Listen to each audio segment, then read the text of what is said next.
Você já sentiu que por mais que se esforce, nunca é o suficiente? Já engoliu o choro só para não decepcionar ninguém? Já teve a sensação de estar interpretando um papel que nem você escolheu?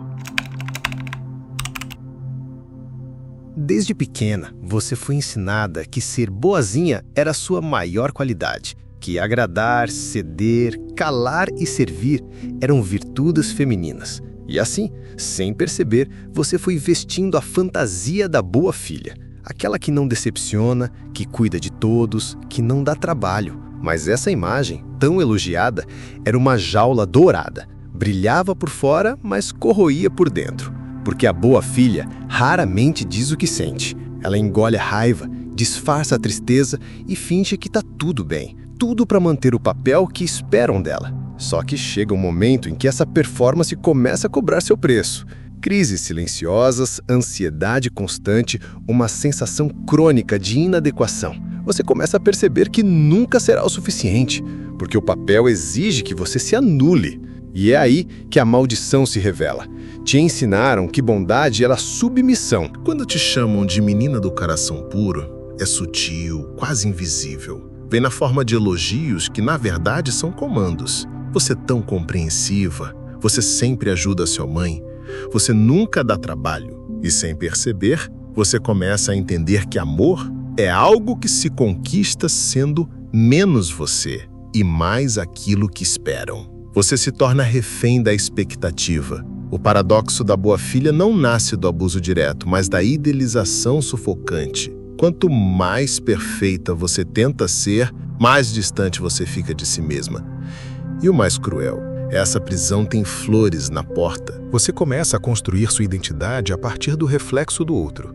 Aprende que ser amada é sinônimo de ser útil, não por quem você é, mas pelo que você oferece. Ajuda, paciência, silêncio. Cada pequeno gesto de aprovação se torna um condicionamento.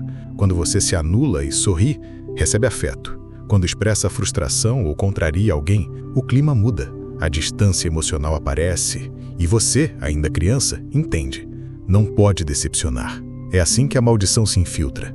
Não com gritos, mas com ausências. Não com ameaças, mas com a delicada retirada do carinho. A boa filha aprende a medir cada palavra, a antecipar as dores dos outros, a se fazer pequena para manter a harmonia. Ela não percebe que está sendo apagada aos poucos. Porque todos dizem que ela está crescendo bem. Mas o que cresce, na verdade, é a desconexão com sua própria verdade. A boa filha torna-se especialista em se trair e acha que isso é maturidade. Um dia, essa programação deixa de parecer um peso e vira identidade. A boa filha já não sente que está se anulando. Ela acredita, sinceramente, que nasceu assim, compreensiva, sensata, forte. Quando algo dá errado na família, ela assume a responsabilidade sem pensar. Quando alguém precisa de apoio, ela está pronta, mesmo exausta. Ela não se pergunta se quer, apenas se deve. Afinal, sempre foi a equilibrada, a madura, a que resolve tudo. E resolve mesmo. Mas o preço é alto. Ela deixa de reconhecer seus próprios limites. Sente culpa por dizer não, vergonha por descansar, ansiedade por colocar suas vontades na frente. E ninguém cobra isso dela diretamente. O sistema já foi instalado. Ela mesma é quem se fiscaliza. Quanto mais ela se apaga, mais admiração recebe. Mas essa admiração é uma prisão dourada. Todos enxergam sua força. Ninguém vê sua dor. Ela não está vivendo. Está desempenhando um papel. E não sabe como sair. Quando chega a vida adulta, a maldição já opera sozinha. Ela recusa oportunidades sem saber por quê. Evita conflitos mesmo quando está certa. Tolera relações em que dá muito e recebe pouco, e chama isso de lealdade. Quando alguém a elogia, ela se encolhe. Quando alguém a critica, ela desmorona. Todo dentro dela responde ao padrão que foi programado. Agradar é sobreviver. A sabotagem é sutil. Ela escolhe parceiros que repetem o papel da família, exigem, drenam, mas não enxergam. Ela evita se destacar, porque no fundo sente que não merece ocupar espaço. Ela sorri ao mesmo tempo que se dissolve. Trabalha dobrado, mas se culpa ao descansar. Alimenta os outros e esquece de si. E tudo isso parece normal. Afinal, Ela sempre foi a forte, a boa, a filha perfeita.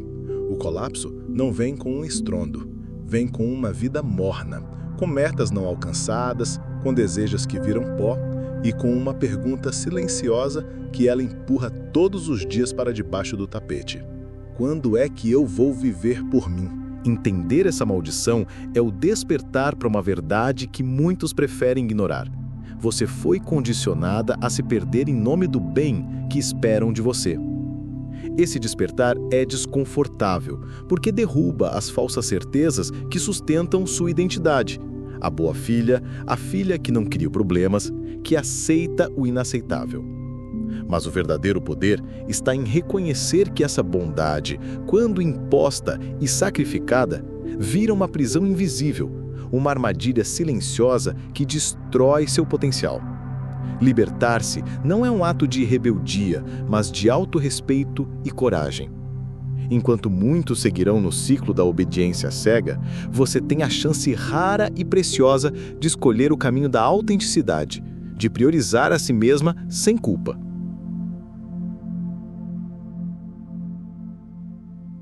Você vive uma batalha silenciosa contra si mesma, onde cada ação é julgada não apenas pelos outros, mas por uma voz interna implacável. Essa voz não perdoa falhas, pequenos erros viram catástrofes e qualquer deslize se transforma em motivo para se cobrar ainda mais.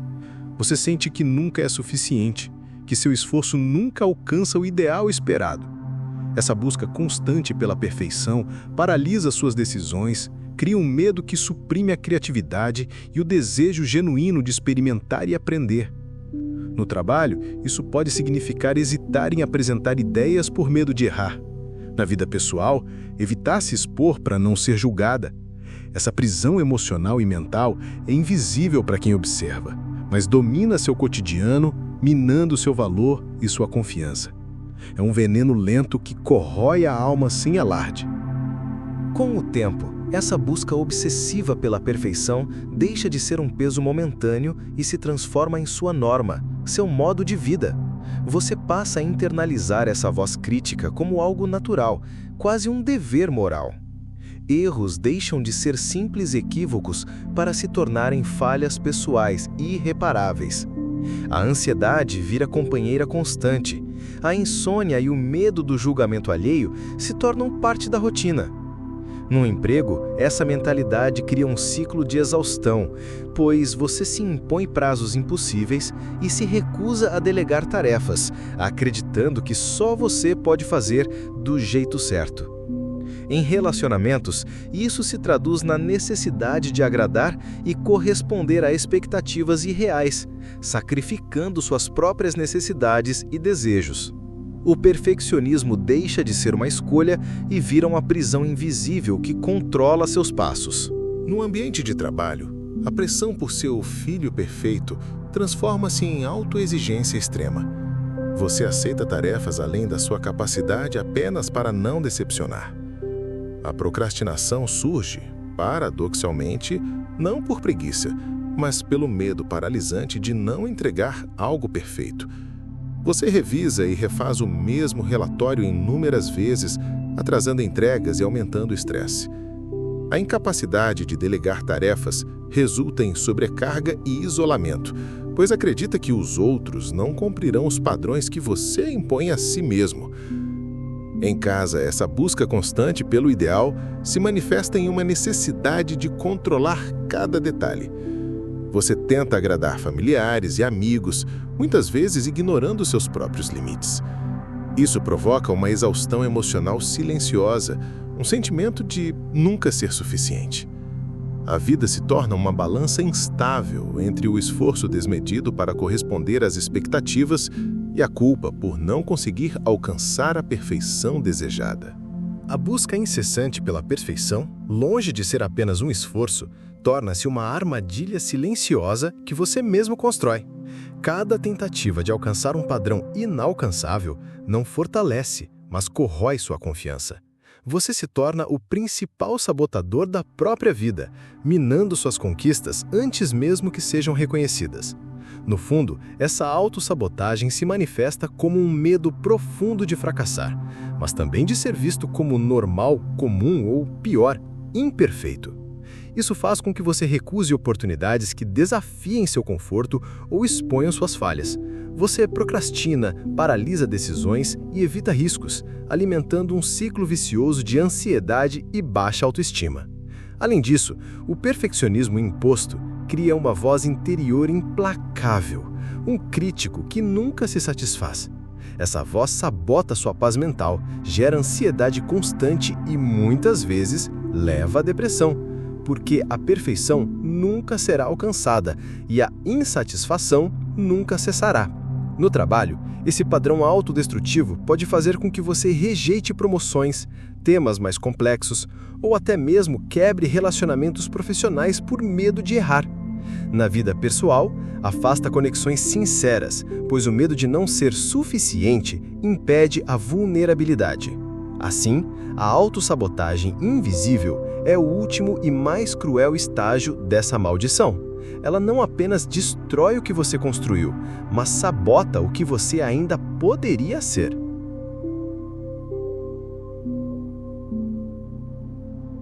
Existe algo dentro de você que, silenciosamente, limita sua liberdade?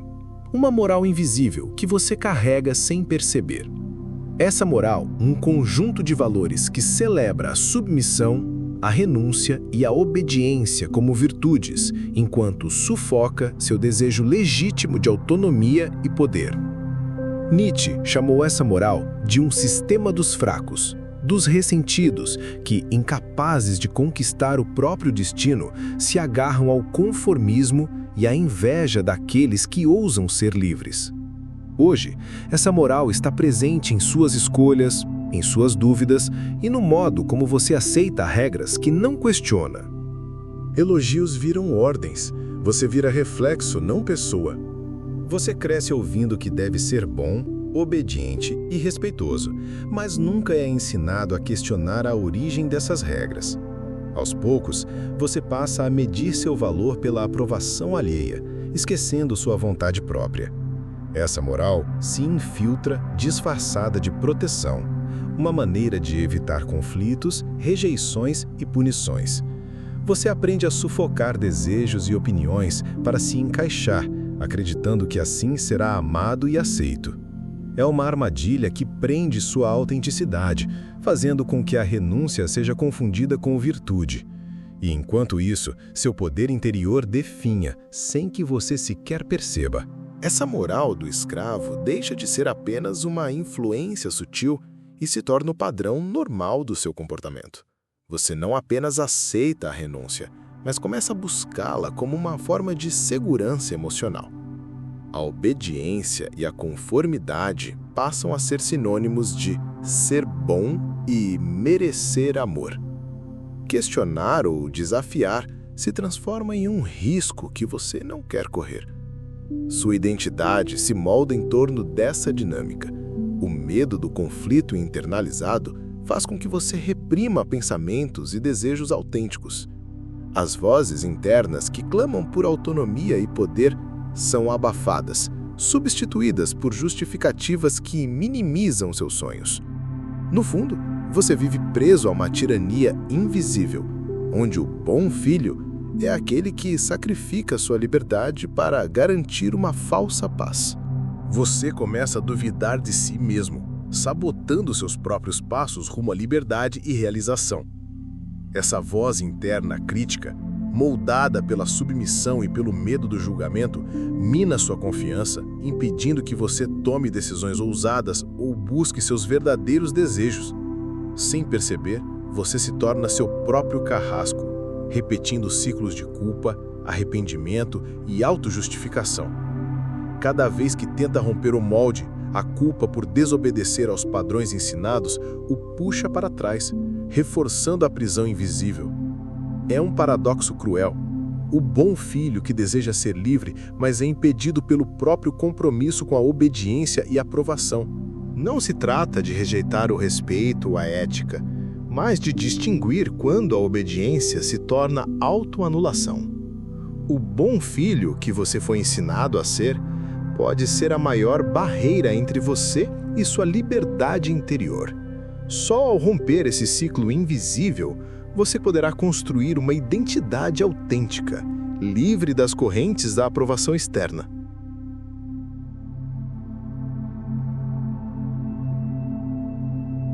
Você já parou para pensar por que tantas vezes suas decisões parecem mais pensadas para agradar os outros do que para satisfazer a si mesmo?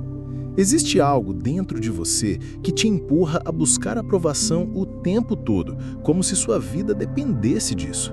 Essa necessidade de ser aceito, amado e valorizado não é só uma vontade, é uma prisão invisível. Grandes pensadores já alertaram que essa busca incessante aprisiona sua autenticidade, molda seu comportamento e te afasta do que você realmente deseja. O que você talvez não saiba é que essa tirania da aprovação social começa a controlar seus passos sem que você perceba, e o custo disso é mais alto do que imagina: a perda da sua liberdade interior. Com essa internalização, o comportamento de submissão deixa de ser algo imposto para se tornar um hábito mental e emocional. Você passa a interpretar sua própria identidade através das lentes da aprovação externa, fazendo da aceitação social o critério principal para suas escolhas e sentimentos. Essa normalização cria uma espécie de autocensura profunda, na qual até seus desejos mais íntimos são filtrados e moldados para não perturbar o equilíbrio do ambiente ao seu redor. O paradoxo se torna ainda mais cruel. Você acredita que está fazendo a coisa certa, que está cumprindo um dever moral, enquanto, na verdade, sacrifica sua autenticidade. A rotina invisível do conformismo gera um ciclo vicioso, onde a busca pelo reconhecimento e pela validação alheia reforça o esquecimento de si mesmo, mantendo você preso numa prisão emocional que se disfarça de bondade e lealdade. A normalização desse comportamento transforma o sacrifício em rotina e a submissão em identidade. Você não apenas cumpre as expectativas externas, mas também internaliza essas regras como verdades absolutas que moldam sua visão de mundo e seu senso de valor pessoal. Essa conformidade silenciosa passa a ser vista como virtude, enquanto a expressão dos seus desejos e necessidades legítimas é reprimida sob o peso do medo da rejeição. A consequência mais insidiosa é a perda gradual da autonomia emocional. Você começa a depender do olhar do outro para validar sua existência, e isso cria uma tensão constante entre o eu interior e o eu social. Assim, o bom filho não é apenas um papel que você desempenha, mas uma máscara que você veste, ocultando uma identidade que luta para se afirmar. Nesse processo, o que parecia ser um ato de amor e lealdade, na verdade, se torna uma forma silenciosa de aprisionamento, onde o preço da aceitação é a renúncia ao seu próprio ser. À medida que a voz interna da moral do bom filho se fortalece, surge um conflito silencioso, porém devastador, entre quem você realmente é e quem esperam que você seja. Você passa a construir um eu idealizado, uma versão de si mesmo moldada pelas expectativas familiares e sociais, uma máscara cuidadosamente polida para agradar, evitar o confronto e conquistar a aprovação. Esse eu idealizado age como um fantasma, sempre presente, cobrando comportamentos que negam suas verdadeiras emoções e desejos. A consequência é uma dissociação gradual entre seu ser autêntico e a persona que você apresenta ao mundo. Essa divisão cria um desgaste emocional profundo, uma sensação de vazio e falta de sentido, que frequentemente é mascarada por conformismo ou uma busca incessante por reconhecimento. O paradoxo do bom filho se manifesta aqui em sua forma mais cruel. A fidelidade às regras impostas resulta, paradoxalmente, na traição a si mesmo. Com o tempo, o medo da rejeição e do conflito deixa de ser um sentimento passageiro e se instala como um modo de vida.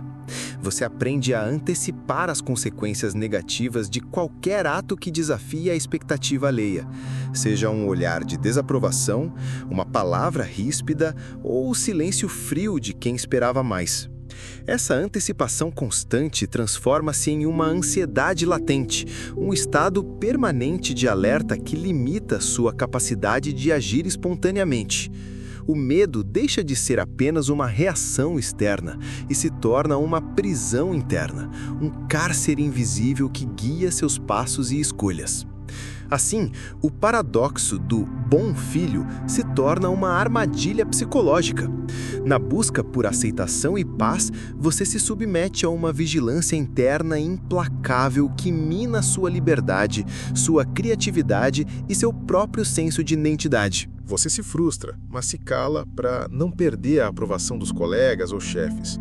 No âmbito pessoal, você pode se sacrificar continuamente, colocando as necessidades alheias acima das suas, acreditando que assim será amada ou valorizada. Entretanto, essa renúncia não traz respeito verdadeiro, apenas reforça a sensação de invisibilidade e ressentimento. A moral do bom filho exige submissão e aprovação constante, criando um terreno fértil para que você negue sua própria voz e seus desejos legítimos, mantendo-se presa em um papel que não escolheu, mas que aceita para evitar o abandono e a rejeição. Reconhecer o paradoxo do bom filho é o primeiro passo para quebrar a maldição invisível que corrói sua alma. Você precisa entender que essa busca incessante por aprovação e perfeição, longe de ser virtude, é uma armadilha que te aprisiona. No fim, o paradoxo do bom filho é este. Na tentativa de ser bom para os outros, você se torna prisioneiro do que mais teme, a perda da sua liberdade interior. Essa prisão invisível não está em algo externo, mas nas crenças e expectativas que você aceitou como suas. A verdadeira questão é, até que ponto você está disposto a se manter refém de um ideal que não foi criado por você, mas que moldou sua vida e suas escolhas? Quando essa busca pelo perfeito começa a custar sua paz, sua saúde emocional e a conexão com quem você realmente é, vale a pena seguir adiante? No fim das contas, a libertação não começa com grandes revoluções externas, mas com pequenos gestos de coragem interior. Questionar o que te ensinaram como certo, observar onde você se anula e, principalmente, começar a se escutar de verdade, mesmo que a voz ainda seja tímida. O paradoxo da boa filha só se desfaz quando você entende que agradar a todos não é um ato de amor, mas de esquecimento de si. E agora eu quero te ouvir. Em que momentos você sentiu que estava se apagando só para manter a harmonia? Escreve nos comentários.